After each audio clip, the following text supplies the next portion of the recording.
सुंदरकांड रामचरितमानस का सुंदरतम 5वां कांड है। इसमें हनुमान जी को अपना बल याद दिलाया जाता है और वो सीता जी की खोज में लंका की तरफ प्रस्थान करते हैं और यहीं से राम जी की विजय यात्रा शुरू हो जाती है। इसीलिए ये रामचरितमानस का सबसे खूबसूरत हिस्सा है। इससे ग्रह क्लेश समाप्त होते हैं, विजय प्राप्त होती है, धन संपत्ति की प्राप्ति होती है। इसीलिए हमने इसे आम जनता के लिए लिया है। जामवंत के सुंदर वचन हनुमान जी के हृदय को बहुत ही अच्छे लगे। वे वचन कौन से थे? सो पाठ प्रारंभ करने से पहले जानना आवश्यक है। कही रघुपति सुनु हनुमाना, का चुप साधि रहउ बलवाना। किष्किंधा कांड के अंत में हनुमान जी द्वारा पूछने पर जामवंत ने कहा कि हे महाबली हनुमान, क्यों चुप बैठे हो? तुम पवन के पुत्र हो, बल में पवन के ही समान हो, बुद्धि और विवेक के भंडार हो। ऐसा कौन सा कठिन से कठिन कार्य है तात जिसे तुम नहीं कर सकते? तुम्हारा तो अवतार ही राम कार्य के लिए हुआ है। बस हनुमान जी को अपने बल और कार्य का स्मरण हो गया और तुरंत ही अपने शरीर को पर्वत के समान विशाल बना लिया और सब साथी वानरों से बोले, हे भाई, तुम लोग दुख सहकर कंदमूल फल खाकर तब तक मेरी राह देखना जब तक मैं माता सीता जी को देखकर ना लौट आऊं। काम अवश्य होगा क्योंकि मुझे बहुत हर्ष हो रहा है। ऐसा कहकर हृदय में श्री राम जी को धारण कर हनुमान जी चले। समुद्र के भीतर एक बड़ा सुंदर पर्वत था। हनुमान जी ने उसे हाथ से छू दिया, फिर प्रणाम कर कहा, भाई, श्री रामचंद्र जी का काम किए बिना मुझे विश्राम कहाँ? देवताओं ने सुरसा नामक सर्पों की माता को भेजा। उसने आकर हनुमान जी से ये बात कही कि आज देवताओं ने मुझे भोजन दिया है। जिसे सुनकर पवन पुत्र हनुमान जी ने कहा, श्री राम जी का कार्य करके लौट आऊं, तब मैं आकर तुम्हारे मुंह में घुस जाऊंगा।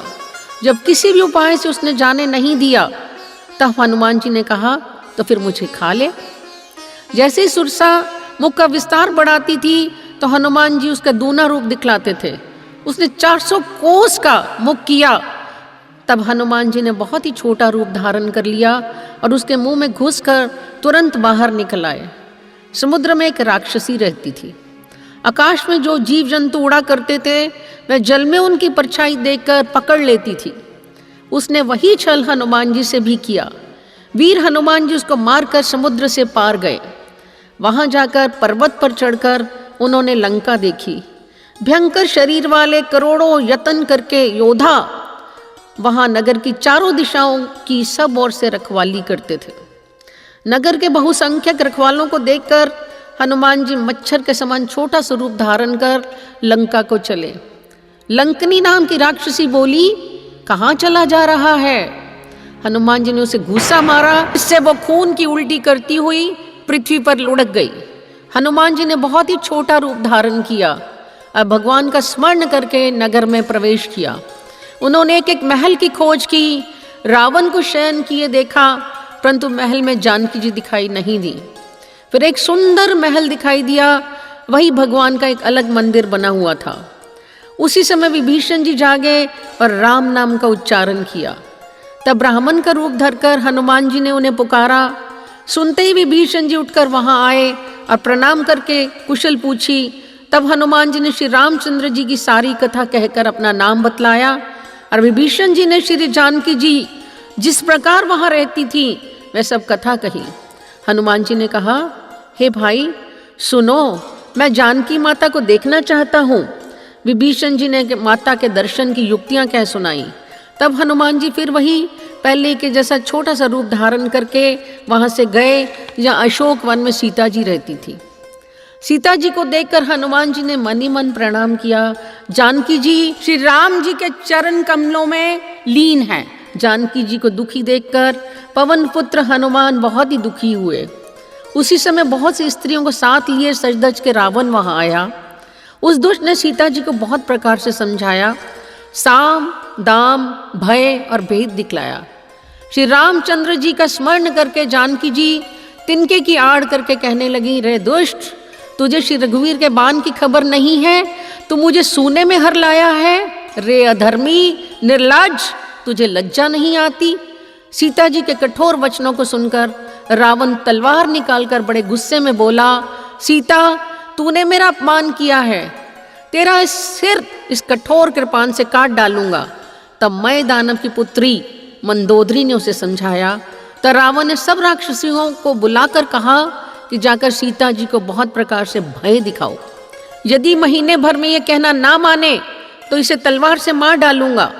यूं कहकर रावण घर चला गया। उन राक्षसियों में एक त्रिजटा नाम की राक्षसी थी। उसने सबको जाकर अपना स्वप्न सुनाया और कहा, स्वप्न में मैंने देखा कि एक बंदर ने लंका जला दी, राक्षसों की सारी सेना मार डाली गई। मैं पुकार कर कहती हूँ ये स्वप्न कुछ ही दिनों में सत्य होकर रहेगा। सीता जी हाथ जोड़कर त्रिजटा से बोली, हे माता, तू मेरी विपत्ति की संगनी है, जल्दी कोई ऐसा उपाय कर जिससे मैं शरीर छोड़ सकूं। विरह असह्य हो चला है, अब सहा नहीं जाता। सीता जी को विरह से परम व्याकुल देखकर वैष्णव हनुमान जी को कल्प के समान बीता।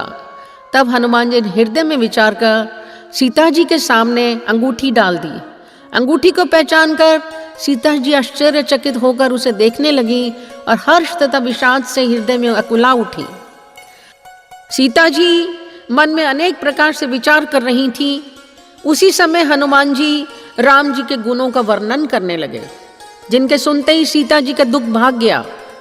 हनुमान जी ने आदि से लेकर सारी कथा कह सुनाई। हनुमान जी के प्रेम युक्त वचन सुनकर सीता जी के मन में विश्वास उत्पन्न हो गया। उन्होंने जान लिया कि ये मन, वचन और कर्म से कृपा सागर श्री रघुनाथ जी का दास है। नेत्रों में विरह के आंसुओं का जल भराया, बड़े दुख से बोली, हे नाथ, आपने मुझे बिल्कुल ही भुला दिया। सीता जी को विरह से परम व्याकुल देखकर हनुमान जी कोमल और विनीत वचन बोले, हे माता, मन में ग्लानि ना मानिए। श्री रामचंद्र जी के हृदय में आपसे दूना प्रेम है। श्री रामचंद्र जी ने कहा कि ये सीते, तुम्हारे वियोग में मेरे लिए सभी पदार्थ प्रतिकूल हो गए हैं। हे प्रिय, मेरे और तेरे प्रेम का रहस्य एक मेरा मन ही जानता है और वह सदा तेरे ही पास रहता है। प्रभु का संदेश सुनते ही जानकी जी प्रेम में मगन हो गई। उन्हें शरीर की सुध न रही। सीता जी ने कहा, हे पुत्र, सब वानर तुम्हारे ही समान नन्हे नन्हे से होंगे। राक्षस तो बड़े बलवान योद्धा हैं, अतः मेरे हृदय में बड़ा संदेह होता है कि तुम जैसे बंदर राक्षसों को जीतेंगे कैसे।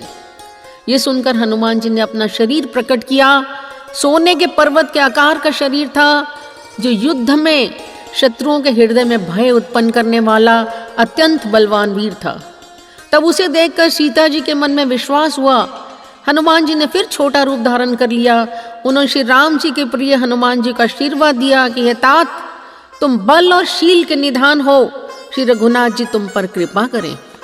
ऐसा कानों से सुनते ही हनुमान जी पूर्ण प्रेम मग्न हो गए। फिर हाथ जोड़कर कहा, हे माता, अब मैं कृतार्थ हो गया। हे माता, सुंदर फल वाले वृक्षों को देखकर मुझे बड़ी ही भूख लगाई है। हनुमान जी को बुद्धि और बल में निपुण देखकर जानकी जी ने कहा, जाओ तात, श्री रघुनाथ जी के चरणों को हृदय में धारण करके मीठे फल खाओ। वे सीता जी को सिर नवाकर चले और बाग में घुस गए। फल खाए और वृक्षों को तोड़ने लगे। वह बहुत से योद्धा रखवाले थे, उनमें से कुछ को मार डाला और कुछ ने जाकर रावण से पुकार की। ये सुनकर रावण ने बहुत से योद्धा भेजे। हनुमान जी ने सब राक्षसों को मार डाला। फिर रावण ने अक्षय कुमार को भेजा। उसे आते देखकर हनुमान जी ने एक वृक्ष लेकर ललकारा और उसे मारकर बड़े जोर से गर्जना की। पुत्र का वध सुनकर रावण क्रोधित हो उठा। उसने बलवान मेघनाद को भेजा। हनुमान जी ने देखा कि अब भयानक योद्धा आया है, तब वे कटकटाकर गरजे और दौड़े। उन्होंने एक बहुत बड़ा पेड़ उखाड़ा और लंकेश्वर रावण के पुत्र मेघनाद को बिना रथ के गिर दिया। वहाँ बड़े बड़े योद्धा थे, उन सबको मारकर फिर मेघनाद से लड़ने लगे। हनुमान उसे एक घूंसा मारकर वृक्ष पर जा चढ़े। उसको क्षण भर के लिए मूर्छा आ गई। अंत में उसने ब्रह्मास्त्र का संधान किया। हनुमान जी मूर्छित हो गए। वे उनको नागपाश में बांधकर ले गया। शंकर जी कहते हैं, पार्वती, जिसका नाम जपकर ज्ञानी मनुष्य संसार के बंधन को काट डालते हैं, उनका दूत कहीं बंधन में आ सकता है?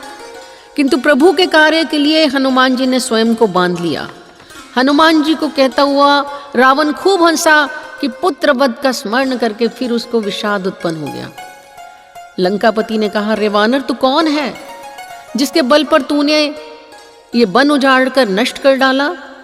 हनुमान जी ने कहा, हे रावण, सुन, जो देवता की रक्षा के लिए नाना प्रकार की देह धारण करते हैं और तुम्हारे जैसे मूर्ख को शिक्षा देने वाले हैं, जिन्होंने खर, दूषण, त्रिशिरा और बाली को मार डाला, जिनकी प्रिय पत्नी को तुम चोरी से हर लाए हो, मैं उन्हीं का दूत हूँ।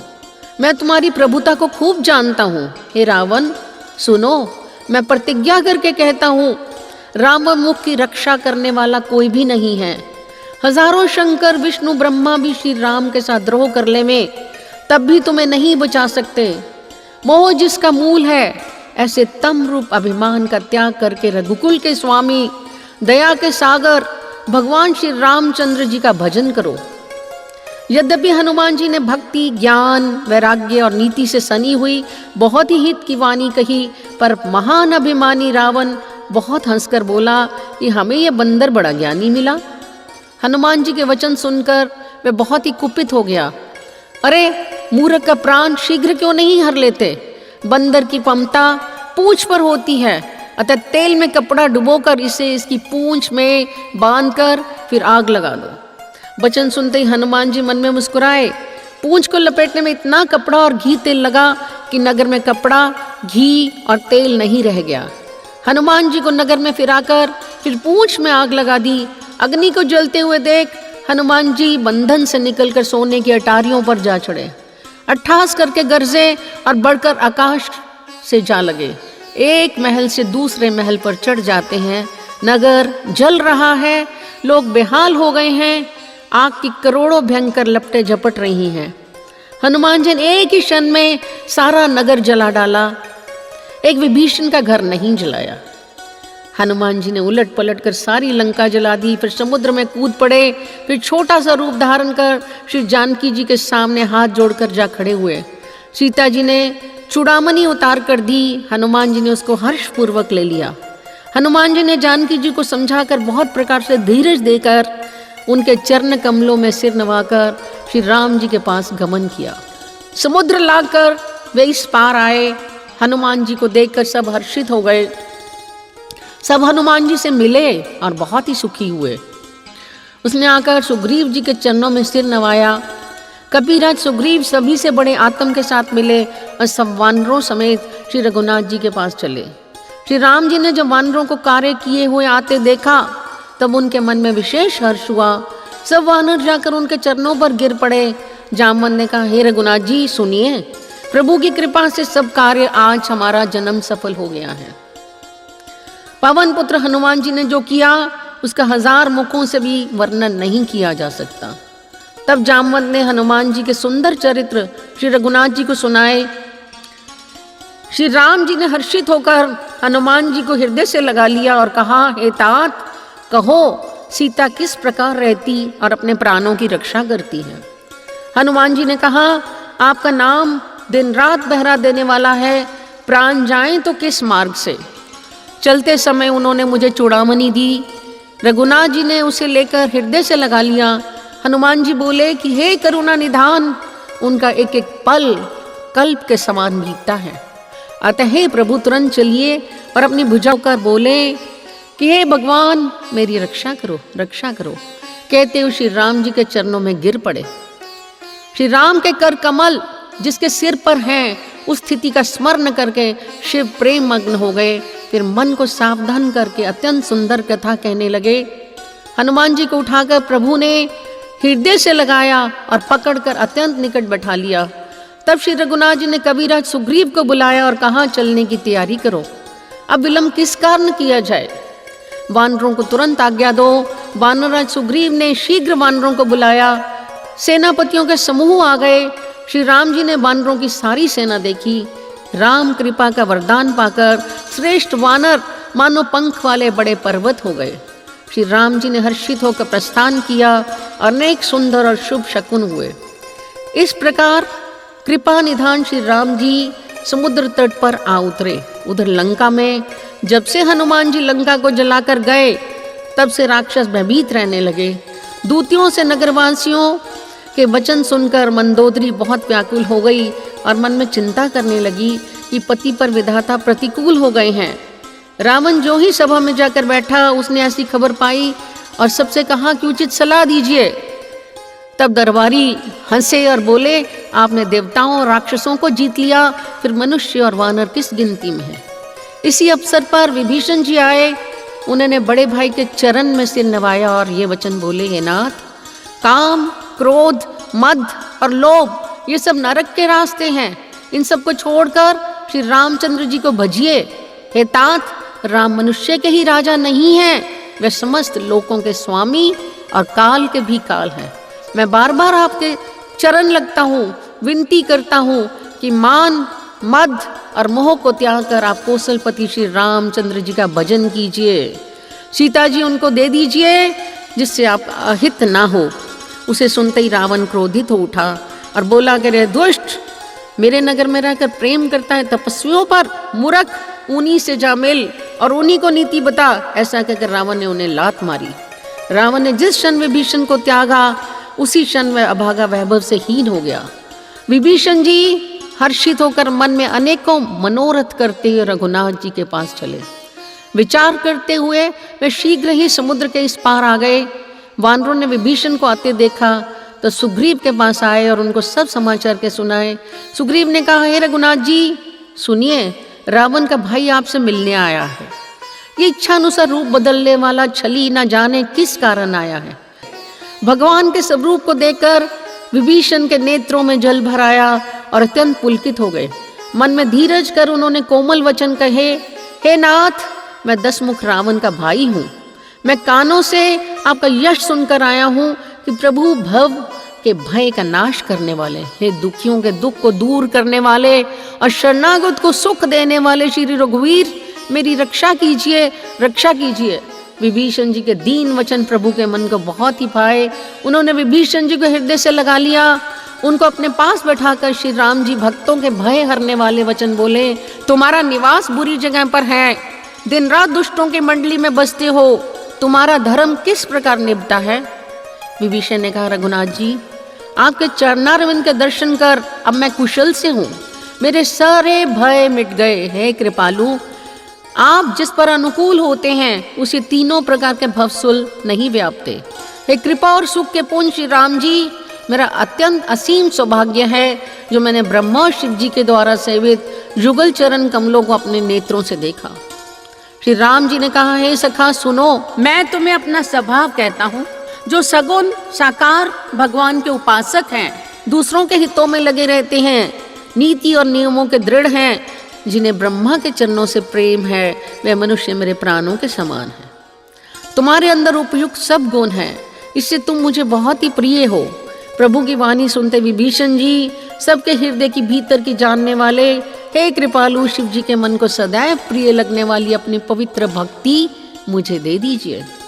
एवं अस्तु, ऐसा ही हो कहकर रणधीर प्रभु श्री राम जी ने तुरंत ही समुद्र का जल मांगा और शिव जी ने जो संपत्ति रावण को 10 सिरों की बलि देने पर दी थी, वही संपत्ति रघुनाथ जी ने विभीषण बोले, हे वीर वानर राज सुग्रीव और लंकापति विभीषण, सुनो, इस गहरे समुद्र को किस तरीके से पार किया जाए। विभीषण जी ने कहा, हे रघुनाथ जी, पहले जाकर समुद्र से प्रार्थना की जाए, वे विचार कर उपाय बता देंगे। ये सलाह लक्ष्मण जी के मन को अच्छी नहीं लगी। लक्ष्मण जी ने कहा कि हे नाथ, देव का कौन भरोसा, आलसी लोग ही देव देव पुकारते हैं। छोटे भाई को समझाकर प्रभु श्री राम जी ने समुद्र के पास आकर प्रार्थना की, किनारे पर कुछ बिछाकर बैठ गए। इधर जो ही विभीषण प्रभु के पास आए थे, त्यों ही रावण के जो दूत भेजे थे, कपट से वानर का शरीर धारण कर उन्होंने सब लीलाएं देखी। वे अपने हृदय में प्रभु के गुणों की सराहना करने लगे। श्री राम जी का यशगान करते हुए वे लंका में वापस आए तो उन्होंने रावण के चरणों में सिर नवाए। दशमुख रावण ने हंसकर बात पूछी। दूत ने कहा, हे नाथ, आपने जैसे कृपा करके पूछा है वैसे क्रोध छोड़कर हमारी बात पर विश्वास कीजिए। जब आपका भाई श्री राम जी से मिला तब उसके पहुंचते ही श्री राम जी ने राज तिलक कर दिया। श्री रामचंद्र जी के तेज, सामर्थ्य, बल और बुद्धि अधिकता को लाखों शेष भी नहीं गा सकते थे। वे एक ही बाण से सैकड़ों समुद्र सोख सकते हैं, परंतु नीति निपुण श्री राम जी ने नीति की रक्षा के लिए आपके भाई से उपाय पूछा। उनके वचन सुनकर श्री राम जी समुद्र से राह मांग रहे हैं। दूत के ये वचन सुनकर रावण खूब हंसा। बस मैंने शत्रु राम के बल की और बुद्धि की था पाली। जिसके विभीषण जैसा डरपोक मंत्री हो, जगत में उसे विजय और विभूति ऐश्वर्य कहाँ मिल सकता है। दूत ने कहा, हे नाथ, अभिमान स्वभाव को छोड़कर इन सब बातों को सत्य समझिए। क्रोध छोड़कर हमारा वचन सुनिए। हे नाथ, श्री राम से बैर त्याग दीजिए। सागर रघुनाथ जी थे। श्री राम जी की कृपा से अपनी गति मुनि का स्वरूप पाया। इधर 3 दिन बीत गए, किंतु जड़ समुद्र विनय नहीं मानता।